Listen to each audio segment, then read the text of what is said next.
everyone, welcome back to my channel. Let's discuss about menstrual cycle today. Before starting menstrual cycle, we need to learn about some terms. First is the menarche. अब menarche क्या होता है? Beginning of menstruation और first menstruation is called menarche. ठीक है, जब menstruation start हो जाती है किसी भी अडल्ट फीमेल में तो उसको हम बोलेंगे menarche. और menstruation स्टार्ट होने का जो टाइम है वो अलग अलग फीमेल में अलग अलग होता है. ठीक है, यूजुअली देखा गया है कि जो मेंस्ट्रुअल साइकिल है, जो मेंस्ट्रुएशन का प्रोसेस है, वो 12 to 15 ईयर्स में स्टार्ट हो जाता है आफ्टर अटेनिंग प्यूबर्टी. ठीक है, और कब तक रहता है? About 45 to 50 years in adult female. ठीक है, सो ये वेरी इंपॉर्टेंट टॉपिक है. We need to focus about this topic. ठीक है, सबसे पहले हम डेफिनेशन देखते हैं मेंस्ट्रुएशन की. Menstruation is bleeding from the uterus of adult female at an average interval of about 28 to 29 days. ठीक है, एवरी 28 to 29 days एक मेंस्ट्रुअल साइकिल अडल्ट फीमेल में अक्कर होता है. होता क्या बेसिकली कि यूट्रस की 3 वॉल्स होती है, एंडोमेट्रियम, मायोमेट्रियम एंड पेरीमेट्रियम. ठीक है, जो एंडोमेट्रियम होती है, यूट्रस की लाइनिंग जो है वो ब्रेक डाउन हो जाती है और ब्रेक डाउन होके यूट्रस की वॉल में से ब्लीडिंग होती है. ये जो ब्लीडिंग होती है from the uterus wall in adult female at an average interval of about 28 to 29 days, इसको हम बोलेंगे मेंस्ट्रुएशन. ठीक है, और जितने भी cycle of events which starting from one menstruation till the next one, एक मेंस्ट्रुएशन से दूसरे मेंस्ट्रुएशन के बीच में जो इवेंट्स होते हैं उसको हम बोलेंगे मेंस्ट्रुअल साइकिल. ठीक है, अब ये जो मेंस्ट्रुअल साइकिल है ना, इसको कंट्रोल करने के लिए काफ़ी सारे हार्मोन्स हैं. ठीक है, अब ये जो हार्मोन्स है ये कहाँ से सिक्रीट होते हैं, कैसे ये फंक्शन परफॉर्म करते हैं, वो हम डिस्कस करते हैं. तो क्या है, फर्स्ट क्या है, it is regulated by certain hormones which are secreted by the pituitary gland. अब मेंस्ट्रुअल साइकिल को कंट्रोल करने के लिए काफ़ी सारे हार्मोन्स हैं जिनको कौन सिक्रेट करता है, जिनको पिट्यूटरी ग्लैंड सिक्रेट करता है. अब पिट्यूटरी ग्लैंड को भी स्टिमुलेशन मिलती है. वो कहाँ से मिलती है? वो हाइपोथैलेमस से. हाइपोथैलेमस कुछ फैक्टर्स, रिलीजिंग फैक्टर्स प्रोड्यूस करता है. वो रिलीजिंग फैक्टर्स पिट्यूटरी ग्लैंड को स्टिमुलेट करते हैं कि वो हार्मोन्स को रिलीज करे और वहाँ से फिर आगे जाके मेंस्ट्रुअल साइकिल अक्कर होता है इन अडल्ट फीमेल. अब देखो, अब ये जो हार्मोन्स है which are produced by the pituitary gland influences the ovaries. अब हाइपोथैलेमस ने पिट्यूटरी ग्लैंड को सिक्रीशन दी. ठीक है, स्टिमुलेट किया. अब ये जो हाइपोथैलेमस है ये पिट्यूटरी ग्लैंड को स्टिमुलेशन देता है और वो जो पिट्यूटरी ग्लैंड है वो आगे जाके ovaries which is the female gonad उसको इन्फ्लुएंस करता है. ठीक है, अब जो हार्मोन्स ओवरीज रिलीज करते हैं वो आगे जाके फर्दर यूट्रस की वॉल को इन्फ्लुएंस करते हैं. ठीक है, सो इसको सिंप्लीफाई करने के लिए इसको देखते हैं. हाइपोथैलेमस वो पिट्यूटरी ग्लैंड को स्टिमुलेट करता है. वो स्टिमुलेट होके हार्मोन्स रिलीज करता है. वो हार्मोन्स जो रिलीज करता है, पिट्यूटरी ग्लैंड जो रिलीज करता है, वो आगे जाके ओवरीज को इफेक्ट करते हैं. ठीक है, फिर ओवरीज भी कुछ हार्मोन्स रिलीज करता है और जो ओवरीज हार्मोन्स रिलीज करता है वो जो यूट्रस की वॉल उसको इफेक्ट करता है. तो ऐसे ही हार्मोनल कंट्रोल के साथ मेंस्ट्रुअल साइकिल अडल्ट फीमेल में.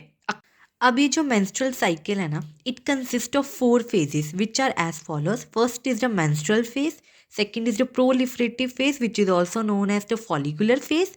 ठीक है, थर्ड है ovulatory phase and the fourth is secretory phase which is also known as luteal phase. ठीक है, let's discuss about these phase one by one. So first is the menstrual phase. अब first phase है menstrual phase. ठीक है, अब मैंने starting में बताया था कि जो मेंस्ट्रुअल साइकिल है वो 28 डेज़ का साइकिल होता है. ठीक है, अब 28 डेज़ में क्या क्या इवेंट होते हैं वो हमने डिस्कस करना है. ठीक है, तो स्टार्टिंग में जो पहले 5 दिन होते हैं 1 to 5 days, वो जो डेज है वो मेंस्ट्रुअल फेज के अंडर आते हैं. अब ड्यूरिंग दिस फेज क्या क्या होता है वो हम डिस्कस करते हैं, क्या क्या इवेंट्स अक्कर होते हैं. सबसे पहले जो यूट्रस की वॉल है विच इज़ द एंडोमेट्रियम वो ब्रेक डाउन कर जाती है. एंडोमेट्रियम की ब्रेकडाउन की वजह से ही मेंस्ट्रुएशन बिगिन होती है. ठीक है, और अब ये जो मेंस्ट्रुएशन के टाइम पे जो ब्लड बाहर निकलता है विच जो मेंस्ट्रुअल फ्लो होता है उसके अंदर क्या क्या होते हैं. It includes the cells of the endometrium secretions, blood and the unfertilized ovum. ठीक है, अब मैंने स्टार्टिंग में भी बताया था कि मेंस्ट्रुअल साइकिल जो है वो हार्मोनल कंट्रोल करता है, हार्मोन्स कंट्रोल करते हैं। तो मेंस्ट्रुअल फेज को कौन कंट्रोल करता है? Progesterone production, progesterone hormone. अब जब प्रोजेस्ट्रॉन हार्मोन की प्रोडक्शन कम हो जाती है तो मेंस्ट्रुअल फेज अक्कर करता है। तो बेसिकली ये देखा गया है कि मेंस्ट्रुअल फ्लो जो होता है it is associated with the withdrawal of the progesterone. जब प्रोजेस्ट्रॉन का लेवल कम हो जाता है उसकी वजह से मेंस्ट्रुअल फेज अक्कर करता है। ठीक है, अब ये देखो, अगर हम इसको डायग्राम के थ्रू देखें तो during menstrual phase which occurs in 1 to 3 days of the cycle. अब इस टाइम पे जो प्रोजेस्ट्रॉन का लेवल देखो इट इज़ रिड्यूस्ड। ठीक है, तो प्रोजेस्ट्रॉन हार्मोन का लेवल रिड्यूस होने की वजह से ही मेंस्ट्रुअल फेज अक्कर करता है। ठीक है, so this was about the menstrual phase which is the first phase of the menstrual cycle and it occurs about 5 days, first 5 days. ठीक है, next phase is the follicular phase और it is also known as proliferative phase. अब ये जो 28 days में first 5 days तो menstrual phase होता है। अब फर्स्ट 5 days के बाद जो डेज है 6 से लेके 13 days तक फॉलिकुलर फेज होता है। अब इस फेज में क्या होता है कि जो एंडोमेट्रियम की वॉल मेंस्ट्रुअल फेज में ब्रेक डाउन हो गई थी वो दोबारा बनती है। ठीक है, और इस टाइम पे भी कुछ हार्मोन्स रिलीज होते हैं which are follicle stimulating hormone और ऑस्ट्रोजन। इनका ये जो दोनों हार्मोन्स है follicle stimulating hormone and oestrogen, इन दोनों का जो लेवल है वो इंक्रीज़ करता है और इन दोनों के लेवल के इंक्रीज़ करने की वजह से ही एंडोमेट्रियम दोबारा बनती है और प्रोलिफरेटिव फेज अक्कर करता है। ठीक है, और ये फेज 6 to 13 days में होता है। ठीक है, so this diagram showing the various events during a menstrual cycle. अब देखो, ये हमने मेंस्ट्रुअल फेज पढ़ लिया which occurs in 1 to 3 days of the menstrual cycle. और इस टाइम पे प्रोजेस्टेरोन हार्मोन डिक्रीज रहता है और उसी की वजह से मेंस्ट्रुएशन अक्कर होती है और इस टाइम पे एंडोमेट्रियम ब्रेक डाउन होती है। But at the phase of follicular phase उसमें क्या होता है कि जो एंडोमेट्रियम मेंस्ट्रुएशन के टाइम पे ब्रेकडाउन हो गई थी वो दोबारा से बनती है। और ये कैसे बनती है? By the uterine glands and the blood vessel. इन दोनों, ये जो दोनों जब इनका लेवल इंक्रीज करता है तो एंडोमेट्रियम थिक होती है और थिक होने की वजह से वो दोबारा बन जाती है।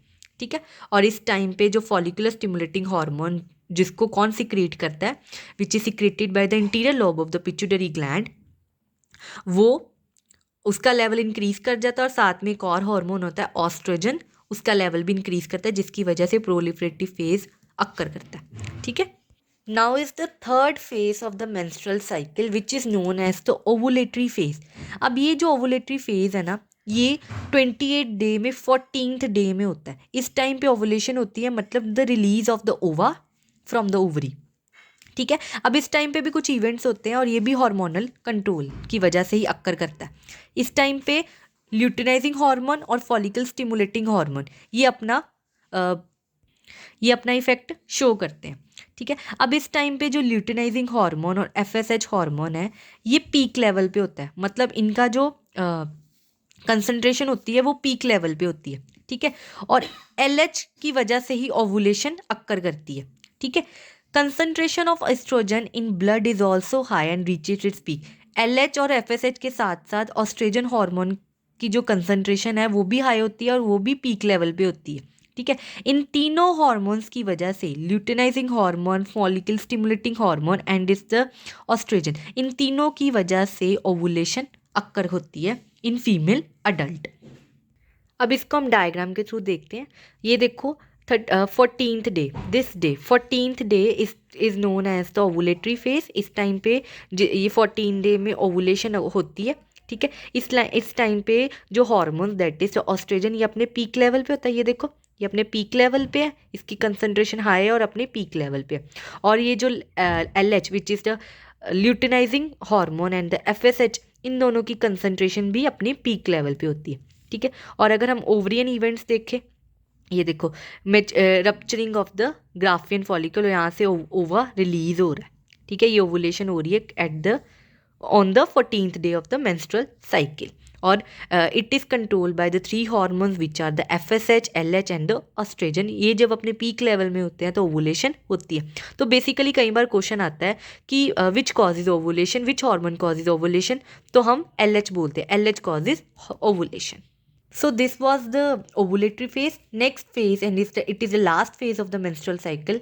It is known as luteal phase or it is also known as secretory phase. अब ये जो 28 साइकिल में 15 to 28 डेज के बीच बीच में होता है और इस टाइम पे जो कॉर्पस ल्यूटियम है वो प्रोजेस्ट्रॉन का लेवल ड्यूरिंग मेंस्ट्रुअल साइकिल जो डिक्रीज हो गया था अब फिर से वो इंक्रीज होना स्टार्ट हो जाता है. ठीक है. और इस टाइम पे एंडोमेट्रियम और थिक हो जाती है और जो यूट्रियन ग्लैंड्स है वो सिक्रीटरी हो जाते हैं और इससे वाइट बॉडी या येलो बॉडी सिक्रीट होती है. ठीक है. इसको भी हम डायग्राम के थ्रू देखते हैं.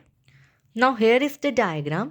अब ये देखो 15 डेज से 28 डेज के बीच में इस during this days luteal phase और सेक्रेटरी फेज अक्कर्स. अब इस टाइम पे जो प्रोजेस्ट्रॉन हार्मोन है वो इंक्रीज करता है उसका लेवल. ठीक है. और कॉर्पस ल्यूटियम जो है वो प्रोजेस्ट्रॉन का लेवल इंक्रीज करता है. एंडोमेट्रियम की वॉल थिक होती है. ठीक है. और यूट्रियन ग्लैंड्स जो है वो सिक्रीटरी हो जाते हैं और वो कॉर्पस एल्बिकेंस सिक्रीट करते हैं. ठीक है. So this was all about the menstrual cycle. अब नेक्स्ट हम स्टडी करते हैं hormonal control of menstrual cycle की कौन कौन से हार्मोन्स मेंस्ट्रुअल साइकिल को कंट्रोल करके रखते हैं. अब ये तो हमने डिस्कस कर ही लिया बट एक बार हम दोबारा से डिस्कस करते हैं. Menstrual phase is caused bye. अब जो मेंस्ट्रुअल फेज है वो किसकी वजह से होता है? रिडक्शन ऑफ प्रोजेस्ट्रॉन और एस्ट्रोजन. जब इन दोनों हार्मोन्स का लेवल डिक्रीज कर जाता है, जब प्रोजेस्ट्रॉन और एस्ट्रोजन का लेवल डिक्रीज कर जाता है उसकी वजह से मेंस्ट्रुअल फेज अक्कर होता है. And proliferative phase is caused by the increase production of oestrogen. जब एस्ट्रोजन का लेवल इंक्रीज कर जाता है तब प्रोलिफरेटिव फेज होता है और एंडोमेट्रियम दोबारा बनती है. और जो ल्यूटिनाइजिंग हार्मोन है वो ओवुलेशन को कॉज करता है as I already told you. और which secretory phase which is caused by the increase production of progesterone. अब प्रोजेस्ट्रॉन का लेवल जब इंक्रीज कर जाता है तो सिक्रेटरी फेज अक्कर होता है. तो देखा आपने कि ये जितने भी फेजेस थे ये हार्मोन्स के साथ ही कंट्रोल, हार्मोन्स ही इनको कंट्रोल करके रखता है. ठीक है. And the progesterone and oestrogen is the main hero of this cycle. ठीक है. नेक्स्ट एक टर्म आती है मेनोपोज. अब what is menopause? It is a phase in women's life when ovulation and menstruation stop. ये एक फेज़ है जो कि वुमेन की लाइफ में आता है जब ओवुलेशन होनी और मेंस्ट्रुएशन बंद हो जाता है. ठीक है. और ये इसका जो होने का पीरियड है that it usually occurs between 45 to 55 years of age. ठीक है. During this age ovulation and menstruation stop. ठीक है. और ये ज़रूरी नहीं है कि हर वुमेन में 45 to 55 ईयर्स में ही हो जाए. कई बार होता है कि इस एज से पहले ही मेनोपोज फेज आ जाता है. ठीक है. और कई बार होता है कि some women have irregular cycles for month और ईयर्स प्रायर टू मेनोपॉज. जब मेनोपॉज एज आनी होती है ना, मेनोफेज आना होता है उससे पहले ही उनके जो ये मेंस्ट्रुअल साइकिल इसमें इरेगुलरिटी आ जाती है. ठीक है. और कुछ वुमेन में देखा गया है कि वो एकदम से उनमें मेंस्ट्रुएशन होनी बंद हो जाती है. ठीक है. तो इसका कॉज क्या है? जब एस्ट्रोजन और प्रोजेस्ट्रॉन लेवल डिक्लाइन कर जाता है उसकी वजह से मेनोपॉज अक्कर होती है इन फीमेल. अब मेनोपॉज की वजह से क्या क्या सिम्टम्स होते हैं? जो यूट्रस और वेजाइना है वो एटॉपिक हो जाता है, मतलब वो काम करना थोड़ा कम कर देता है. ठीक है. और इसी की वजह से मेनोपॉज अक्कर होता है फीमेल की बॉडी में. ठीक है. अब हम एक डायग्राम देखते हैं which typically depicts the menstrual phases. So here is the diagram which typically depicts the schematic representation of menstrual cycle. अब ये देखो मेंस्ट्रुअल साइकिल में 28 डेज में होते हैं. ठीक है. फर्स्ट 5 डेज में मेंस्ट्रुअल फेज होता है. इस टाइम पे क्या होता है कि मेंस्ट्रुएशन स्टार्ट हो जाती है. ठीक है. और जब 6 to 13 डे तक प्रोलिफरेटिव फेज होता है. ठीक है. 14 डे के टाइम पे ओवुलेशन होती है और बाकी के जो बच्चे 15 से लेके 28 डेज तक इस टाइम पे सिक्रेटरी फेज होता है और कॉर्पस ल्यूटियम डीजनरेट होना स्टार्ट कर देता है. ठीक है. 28 डेज के बाद फिर से साइकिल स्टार्ट हो जाता है. तो ऐसे मेंस्ट्रुअल साइकिल अडल्ट फीमेल में अक्कर करता है. ठीक है. So this was all about the menstrual cycle. I hope you like this video, and if you did, then please don't forget to subscribe, like, share and comment. Thank you.